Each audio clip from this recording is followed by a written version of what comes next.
I wanted to start out saying that this is about 90 years in the making. As you see in the program, the Iowa Highway Commission said that in their September 1920 issue of the Service Bulletin that Iowa should do some sort of a memorial for Henry Ostermann near his accident site. And here we are 90 years later doing just that. So I would like to start the program with some words from Reed Riskadal, who's with Prairie Rivers of Iowa and the board.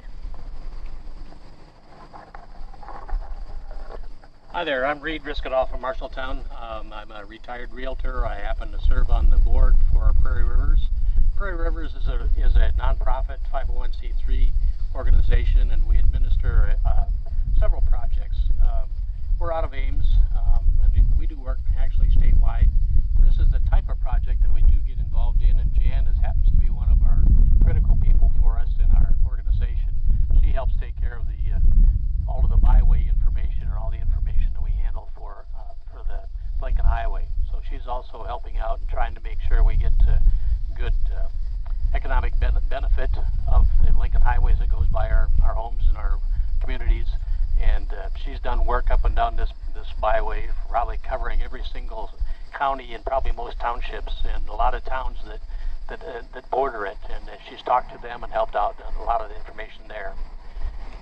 Overall, our Prairie Rivers, we promote economic development through the restoration and conservation of Iowa's cultural and natural resources.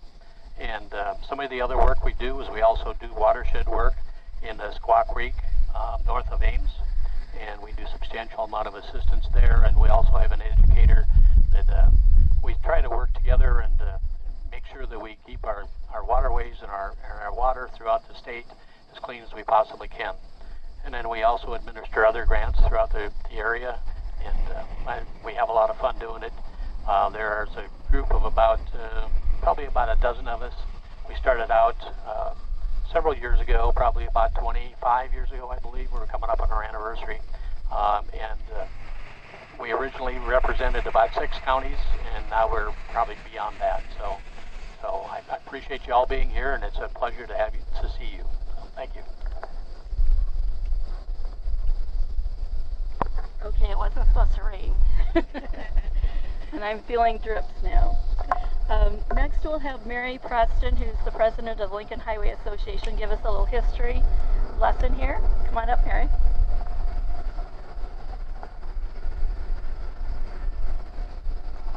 I'll try to talk fast so we don't all get wet. As Janice said, I'm Mary Helen Preston. I am the current Lincoln Highway Association president, and I also am owner of Preston Station in Belle Plaine.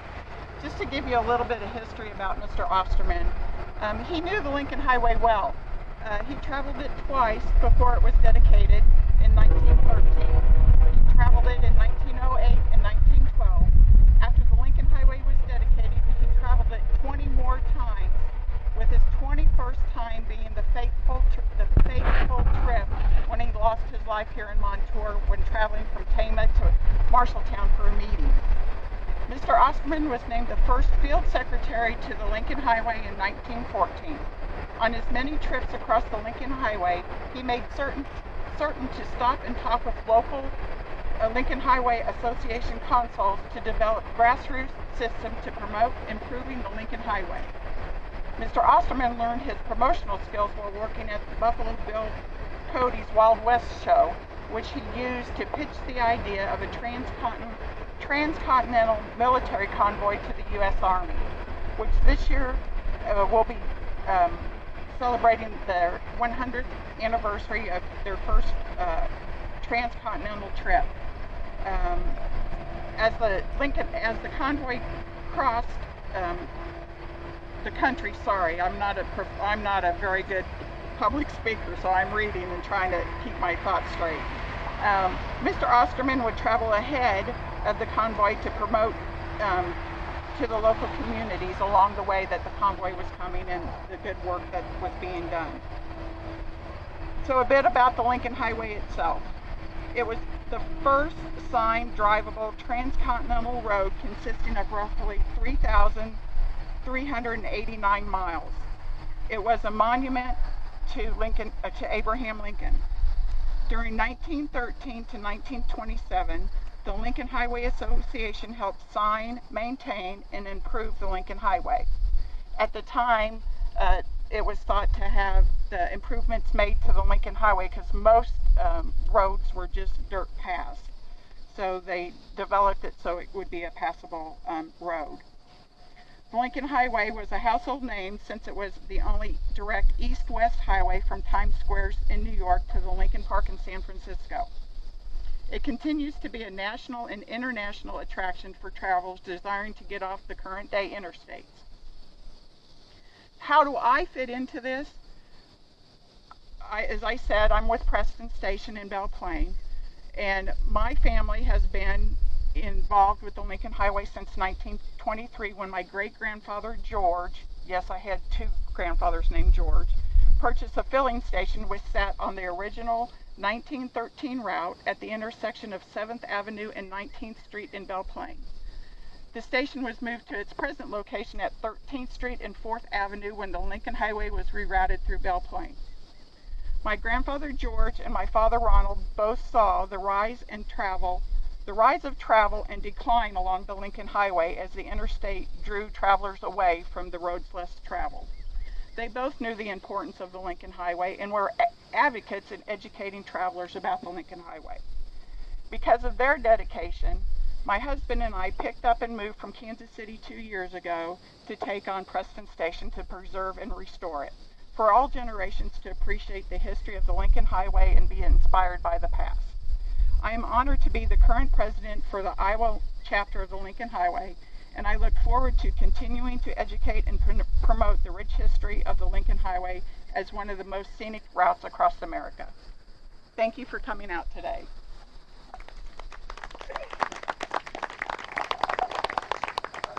Okay, so next we have Dottie Thompson, who's with the Community Foundation of Northeast Iowa, and with that, the Tama County Community Foundation. Thank you. Welcome, everyone. As Jan said, I'm Dottie Thompson. I'm the program manager with the Community Foundation of Northeast Iowa, and I work very closely with the Tama County Community Foundation as they're one of our affiliates. They are the ones who decided that this project was worthy of some funding, and they made that decision, and we're so glad to be able to help with that.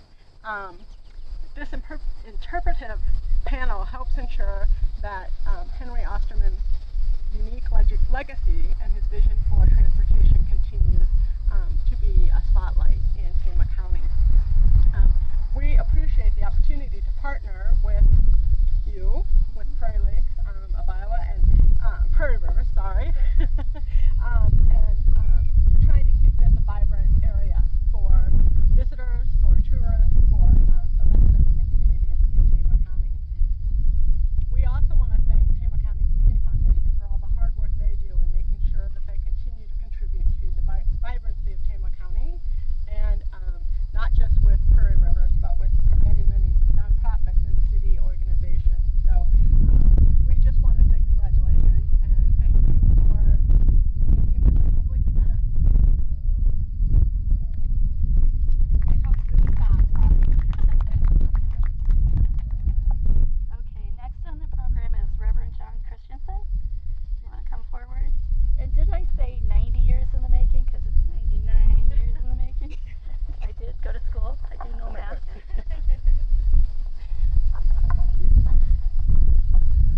Okay, great to see you all here today. My name is John Christensen. Our Methodist Church is just up the road here in Montour, so we're glad to be part of what we're doing here today.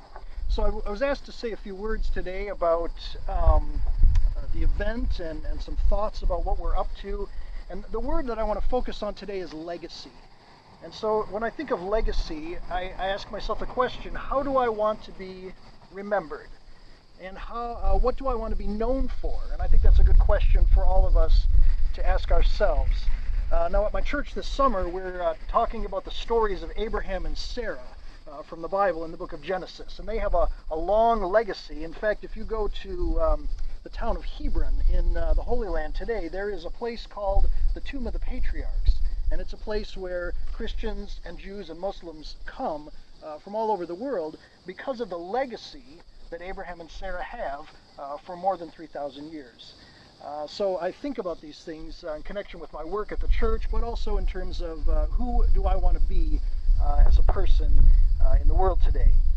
Now we know that Henry Ostermann was a person who left us a legacy, and we're hearing a little bit about his story today, and we certainly will have this sign with us to remind ourselves of who he was and what he gave to all of us.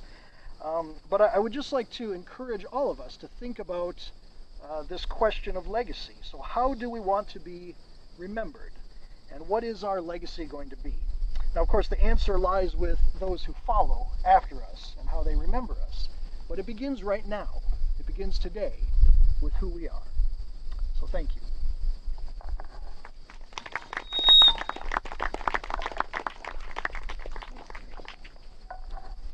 Okay, next on the program is Dean Fisher. He was unable to be here today, but he did give me a statement to read. He says, "Good evening. I'd like to offer my congratulations on the dedication of this panel in Montour.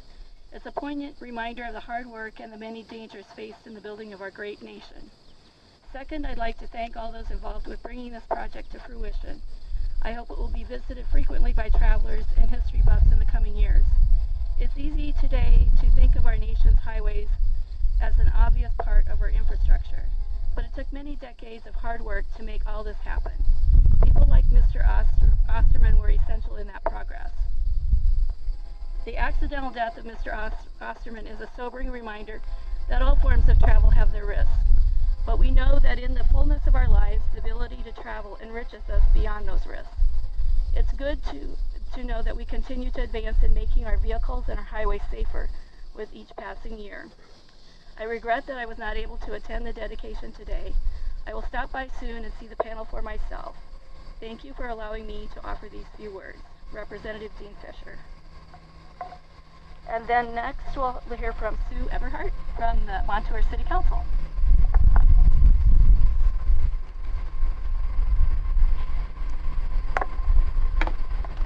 Hi, I'm Susan Eberhardt. I'm a lifelong Montour resident. I'm going to get choked up. I think this is so cool. The old Highway 30 used to be the only way into Montour. We had stores and businesses and a lot of people. And then they built Highway 30. And we just had so much of that. And I can't tell you how much this, I wasn't going to do this, but how much this all means to me. There's some people in the audience that I would like to call out. Dallas and Joyce Weiss. When you think of Montour, you think of Dallas and Joyce, and then Jerry Hosky and Skip Ridout right now. Them and a couple other people, Gretchen Hines and Bill Eberhard, have remodeled our caretaker shed, which a lot of people wanted to tear it down. So thank you guys, and if you get a chance, go around and look at it. So on behalf of the city of Montour, I'd like to accept it. Sorry, I'm emotional. Little does she know that when I see somebody cry, I'm crying too. No, it's just so cool because everybody forgets about Montour. You think of Montour roots. Well, there's all these people that have made Montour great, and I just think this is wonderful. Great. Thank you. So I grew up in a very, very small town. So I appreciate Montour and what it can become, what it was in the past, and what it can do in the future. And we hope to be working with the City Council even more in some other projects that are happening there. So Sue, can I get you to come back up here and help me? We'll unveil this panel. Oops, I wasn't supposed to get near that. We'll bring Vicki Garcia too. Oh, She's on Vicki, our come on council. up. Yes.